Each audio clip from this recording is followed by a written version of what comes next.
Integration is like a magical journey in the world of calculus. It lets us find areas, volumes, and solutions to problems that seem impossible at first glance.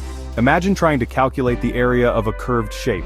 Integration gives us the tools to do just that. Unlike its counterpart, differentiation, which tells us the rate of change, integration helps us understand the accumulation of quantities. It's like piecing together a puzzle, where each tiny piece contributes to the bigger picture.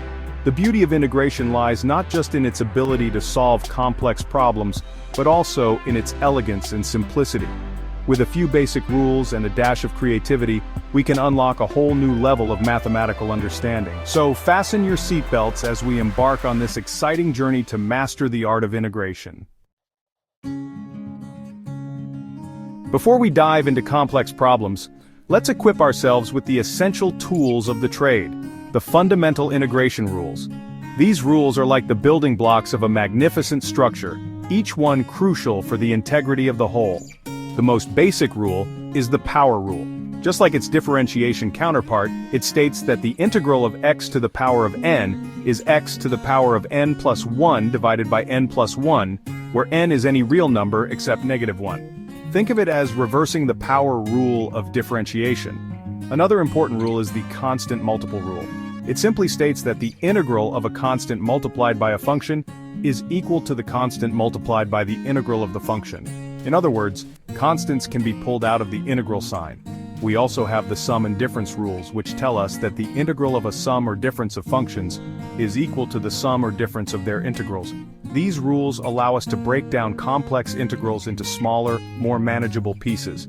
Armed with these fundamental rules, we're ready to tackle more challenging integration problems. The substitution method is one of the most versatile techniques in integration. It's like putting on a clever disguise, transforming a complicated integral into a familiar form that we can easily solve. The key to this method is identifying a suitable substitution. We look for a part of the integrand that is the derivative of another part. By substituting a new variable for this expression, we simplify the integral significantly.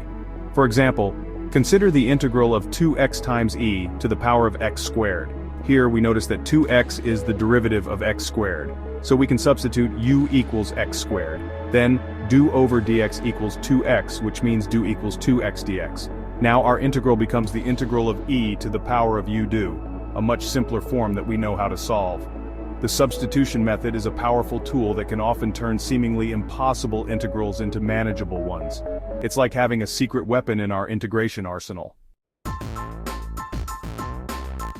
Section 4. Tackling definite integrals with substitution. When we use the substitution method with definite integrals, there's a slight twist. We need to adjust the limits of integration to reflect the new variable we introduced. Remember how we substituted u equals g of x in the previous section? Well, when dealing with definite integrals, we also need to find the values of u corresponding to the original limits of integration. Let's say our original integral has limits a and b. After making the substitution u equals g of x, we need to find u of a and u of b, which become the new limits of integration. This adjustment ensures that we're integrating over the correct interval, even though we've changed the variable. It's like adjusting our map after taking a detour. We need to make sure we still reach the right destination. By carefully adjusting the limits of integration, we can confidently apply the substitution method to definite integrals and obtain accurate results. Section 5. Integration by parts divide and conquer. Integration by parts is another powerful technique that allows us to tackle integrals involving products of functions. It's like dividing a complex problem into smaller, more manageable parts, conquering them individually, and then combining the results. This method is based on the product rule of differentiation. It states that the integral of u dv is equal to uv minus the integral of v du, where u and v are differentiable functions of x. The key to using integration by parts effectively is choosing the right u and dv. We typically want to choose u as the function that becomes simpler when differentiated, and dv as the remaining part. For example, consider the integral of x times e to the x dx. We can choose u equals x and dv equals e to the x dx, then do equals dx and v equals e to the x. Applying the integration by parts formula, we get x times e to the x minus the integral of e to the x dx. The remaining integral is straightforward to solve. Integration by parts is a valuable tool for tackling a wide range of integrals, especially those involving products of functions like polynomials, exponentials, and trigonometric functions. Section 6. Unveiling the power of partial fractions.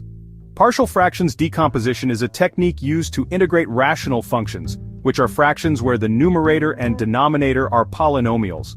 It's like taking a complex fraction and breaking it down into simpler fractions that are easier to integrate. The process involves factoring the denominator of the rational function and expressing it as a sum of simpler fractions with unknown constants in the numerators. We then solve for these constants to obtain the partial fraction decomposition. For example, consider the rational function 2x plus 1 over x squared plus x. We can factor the denominator as x times x plus 1 and express the function as a over x plus b over x plus 1. By finding a common denominator and equating the numerators, we can solve for a and b. Once we have the partial fraction decomposition, we can integrate each term separately using the basic integration rules. This method allows us to tackle a wide range of rational functions that would be difficult or impossible to integrate directly.